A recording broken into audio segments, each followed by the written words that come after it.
two, one.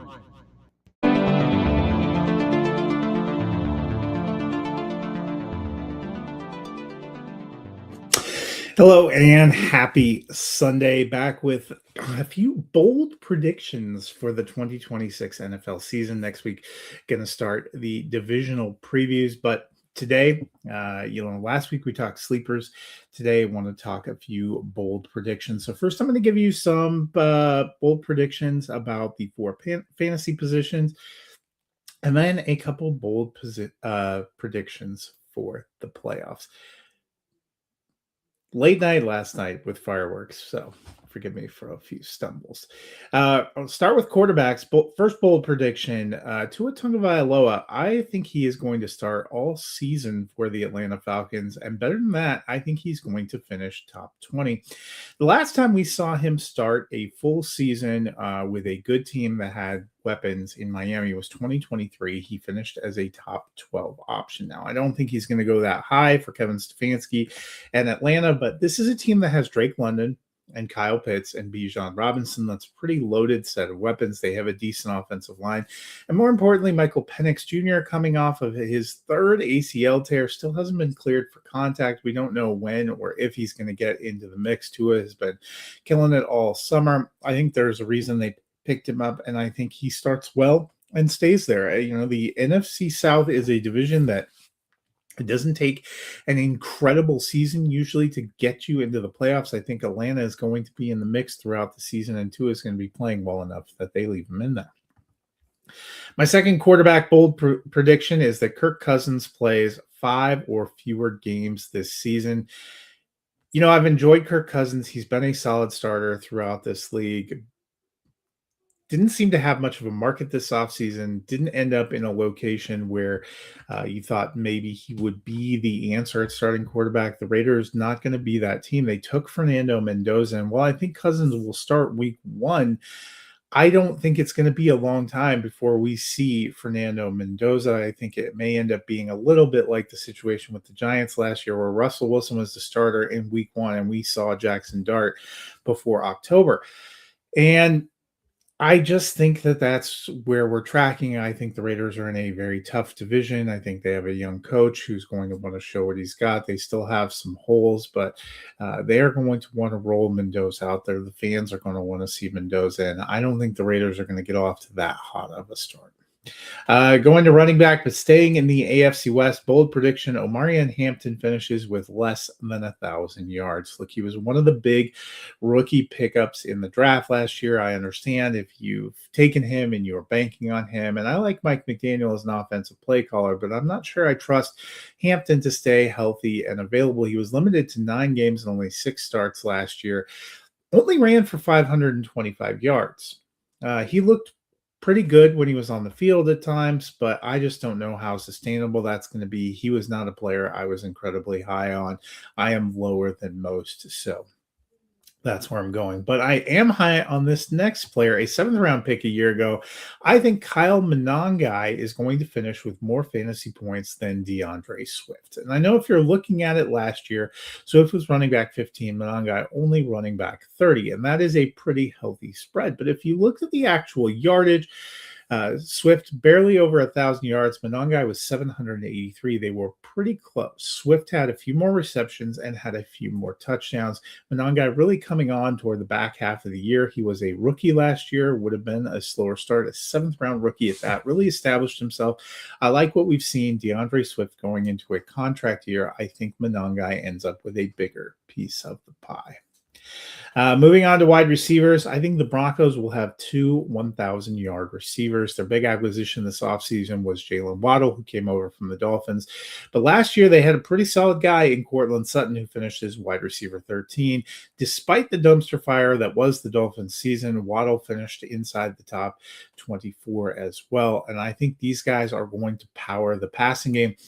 For as inconsistent as Troy Franklin was last year, he actually finished as wide receiver 31. So there is some upside, there is some potential. Last year, the Broncos went and picked up Evan Ingram, trying to look for a pop in the passing game.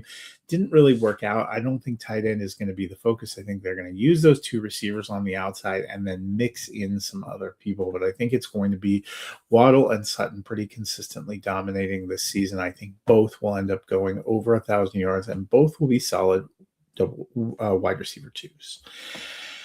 Not as bullish on Justin Jefferson, and it has nothing to do with the talent. He's one of the best receivers in the league, but he finished as wide receiver 21 last year because the quarterback play in the offense simply wasn't up to par, and I think he's going to finish outside the top 12, which is outside wide receiver 1 range again. So maybe this will be an off season where you'll be able to acquire him there. Eventually, I think going to turn it around, or he'll end up on a different team where he will have a chance to turn it around. I think Kyler Murray will be fine. JJ McCarthy seems to be what he is, but I don't think this is going to go back to being an incredibly robust passing game. In addition, they have Jordan Addison and they signed Jawan Jennings. They still have TJ Hawkinson at tight end. There are a lot of mouths to feed. I think Jefferson will be solid. Should at least provide you wide receiver 2 floor, but for the season, and he'll probably have individual wide receiver 1 games. I just don't think he's going to get back into the top 12. My final wide receiver bold prediction, Parker Washington. He was a sleeper. He was a buy, sell, hold guy that I focused on. Maybe I'm going too hard on him, but he finished as wide receiver 27 last year. He was actually the highest finishing wide receiver among the Jaguars. I think he has good chemistry with Trevor Lawrence. He has good chemistry in this unit. I think that's one of the reasons they're comfortable sliding Travis Henry more to defense. I think Parker Washington finishes inside the top 25 at the wide receiver position this year. Maybe not the biggest, boldest stretch, but there it is. Tight end, my bold prediction, Dallas Goedert still finishes inside the top 12 as a tight end 1. For the last couple of years, it has seemed like the Eagles wanted to move on from Dallas Goedert. They have looked toward the future. They have signed other guys. They've said he would be available, and yet he returns, and yet he produces. Last year was tight end 7, and that was on a team that had A.J. Brown. Yes, I know they went and got Mekhi Lemon at wide receiver. They got Hollywood Brown and Dontavian Wicks at wide receiver, and they went and drafted Eli Stowers. But I still think there is good chemistry and good reliance between Jalen Hurts and Dallas Goedert. And behind Devonta Smith, I think he is going to be the focal point in the passing offense, at least at the beginning of the season. I think that is going to be good enough to carry him to top 12. He's currently going as an ADP of tight end 15. So I think there is some value to be had there, a guy that consistently gets overlooked. We tried to fade him last year. That did not work out for him. We're trying to fade him again this year. I don't think it's going to work out. So, bold prediction there. Let's talk some bold predictions when it comes to the postseason. My first bold prediction is a team I think is going to make the playoffs, and that is the New Orleans Saints. Detroit might be the most catchy, worst to first trendy pick, just because it's amazing that they finished as a 4th place team. But don't sleep on the Saints. The Saints were a team that we thought was going to be one of the worst in the NFL, and they were through the Spencer Rattler starting years where they were 1-8. But a funny thing happened when they moved to Tyler Shough. He looked like a good fit in that offense. He put up some good numbers for fantasy and for the Saints. They finished 6-11. They closed on kind of a heater, 5-3. I think they keep that momentum going. I like the addition of Travis Etienne in the backfield. I like the pickup of Jordan Tyson in the draft. And as I've mentioned, the NFC South, one of the more winnable divisions. So that is a team that I am watching for to make the leap into the playoffs. What about teams that might go the other way? Well, I'm going to give you 2 notable names that I think come up short in the race for the postseason. The first being the Green Bay Packers, who were something of a Super Bowl favorite going into the season last year and just underwhelmed, struggled with injuries. And the second being the Pittsburgh Steelers. We know it's going to be potentially Aaron Rodgers' last ride. They brought in Mike McCarthy, kind of a cool story of a reunion there. I just don't see the Steelers, even with the moves and things they've made, being much different than the 8-9, 9-8, 10-7 range that they've been in the last few years. And I don't think that's good enough in a very crowded AFC. I think they will come up just short. For the Packers, meanwhile, their division has gotten better. We saw Chicago rise up and win the division last year. Detroit at 9-8 was a last place team. Minnesota still frisky in there. I think that is tough. The NFC in general is tough. There are 3 deep in the NFC West. You have some young teams coming up in the NFC South, and you have some good teams in the NFC East. Meanwhile, add to that the Packers. They lost some depth pieces. Romeo Doubs wasn't the flashiest, was probably the most steady of their wide receivers now in New England. Dontavian Wicks, as I mentioned, is now with the Eagles. That's putting a lot of pressure on Christian Watson, who has consistently struggled to stay healthy, hoping for a bounce back from Jaden Reed. There is some weird off-field trouble kind of circling and hovering over Josh Jacobs, and they really don't have a plan B if he misses time. We found out Micah Parsons, his injury is so severe, he won't be cleared until at least mid-October. I think that puts them behind the 8 ball. Will they be a terrible team? No.